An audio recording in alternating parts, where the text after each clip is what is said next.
Hello everyone, welcome back to the Dawnguard expansion by Hazash. The series where we're going through the Dawnguard expansion by Hazash. So these are all custom cards that he has made, and they are mainly around, obviously, the Dawnguard expansion, vampires, but some of them link more into Skyrim and other parts of Elder Scrolls lore that just kind of fit the set for what it's trying to do and how it's trying to help every attribute have a few more cool plays and decks. So today we're looking at some of the miscellaneous cards, and these cards obviously might be a bit more vague and a bit less kind of specific on what they're going to be doing, but as we go through the set you'll see what they do, and let me know in the comments what you think of these cards, the ones you like the most, the ones that you'd want to kind of change their effect, maybe improve in your opinion, or maybe nerf. But yeah, other than that, let's have a little look through the set. So, first we have the Solitude Sentry, a free cost 1/3 with Prophecy and Guard, and when summoned it will give a friendly creature in the other lane guard. So yeah, a very nice and simple common card that would fit really well into Imperial Swarm decks. For when your opponent's starting to hit you in the face, you can go, okay, boom, got this. Right, let's just give a card in the other lane guard, and it's of your choice, which is really nice. So it doesn't mean it just goes randomly off to one of your Imperial Grunts and makes you livid. It means that you can give a big unit guard and really kind of force your opponent to stop pummeling your face. A nice card, a very simple one, and yeah, very cool artwork because it's part of the unused card art stuff. Cool, anyway, now next, the Grey Quarter Hero, a 1-cost 1/1 with guard, and last gasp, it will give a random friendly creature in this lane guard. So it's kind of something which will protect your other units, and then, you know, your opponent will destroy it, and then something else in that lane will get guard, meaning your opponent won't know what's coming next for them to have to punch in the face. It might work out well for you, might not. But the thing is, this is a 1-cost card with pretty, simple stats and a nice keyword, so having it have random on its effect, I think definitely balances it out very much.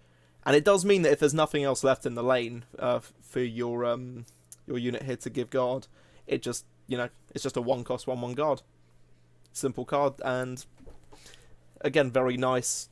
Just a nice one for intelligence decks when they want to kind of slow down the plays of your opponent. Next, we have Red Water Alchemist, which is whipping out the awesome card art from one of the characters from Gwent. That's a whole different matter on why I haven't been playing Gwent. But anyway, it's a 6-cost 1/3, which will give friendly creatures that have lethal +2 power as a passive while he's on the board. And when he's summoned, he can give a creature, and because it doesn't specify friendly, he could give himself lethal. Just give a creature lethal, basically. Could even be an opponent's creature, from the way it's been laid out. It's nice to see as well that thematically he is linked to a character that you would meet in the Dawnguard DLC at the Redwater Den, which has all their kind of red skooma. Obviously, I think if we could do a bit of card art tinkering here, we'd maybe change these to red, just so it can kind of fit the red skooma vibes. But basically, it's a very cool card because a lot of lethal cards have very low power, which not only makes it where you've just destroyed all your opponent's units, it makes it a bit annoying for kind of damaging your opponent, but it's also something to keep in mind for weakening cards, because sometimes your opponent will just weaken your units with stats like these, and then it's got 0 power, and because it's got 0 power, lethal is useless. So a card like this means that your opponent has to lower their attack or their power significantly more before, lethal just becomes redundant. So it's like I said, it's good for having a more aggressive side, for kind of directly hitting face with lethal cards, as well as those that are immune to lethal. And it's also a bit of a safety net for if your opponent's trying to weaken your units.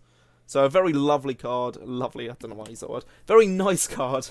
A very cool passive ability. And it definitely makes it worth the value of its stats. Because 6-cost 1/3 is fine as it is. Well, it's basically a 6-cost 3/3 lethal. Which I think is really good on its own. Well, not on its own. It's pretty promising. It's a very good start.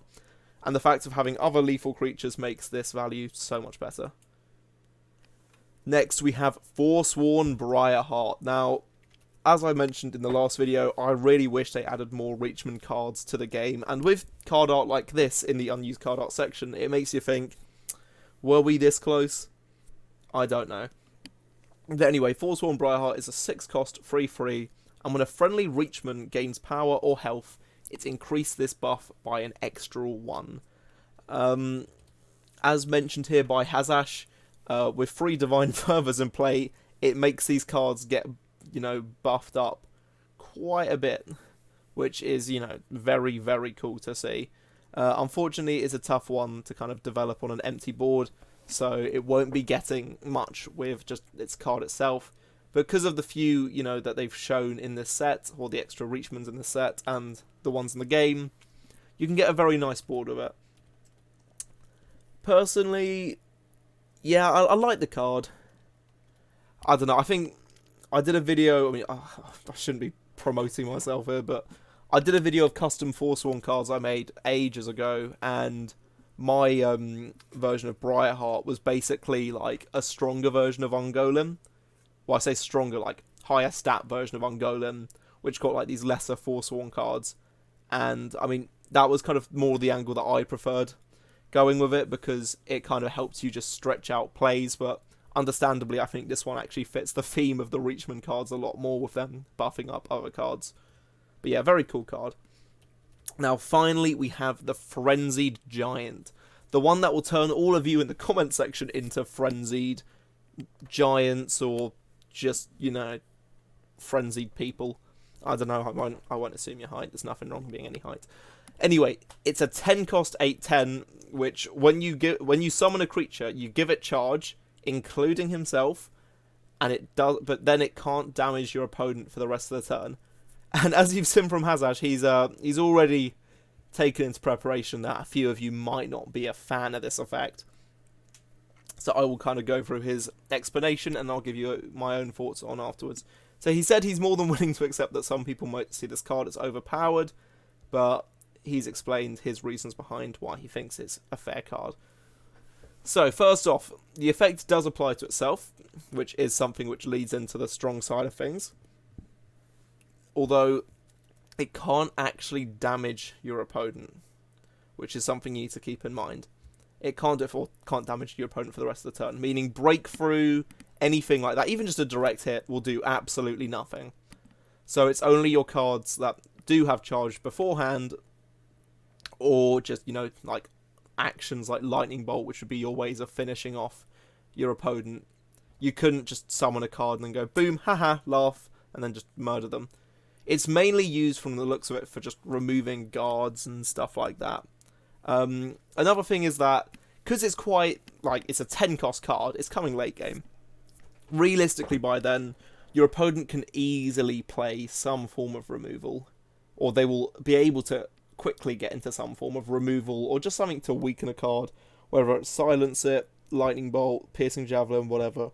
It has ways to kind of do that.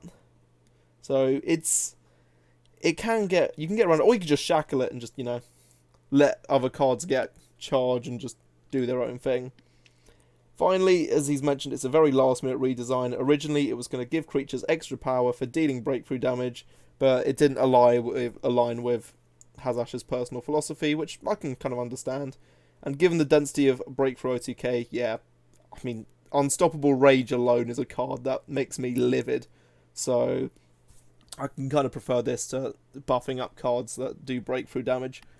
So, in my opinion, with this card, I think, like he's mentioned, it can just get hit by removal, but I'd be thinking about maybe, intelligence decks, where 10 health can be a lot of faff. It's 2 lightning bolts and a firebolt. It's all of Fingers of the Mountain and a firebolt. So, as you can see, it can be quite a lot of removal for a deck that's, intelligence. And for, endurance, silencing is their main form of removal.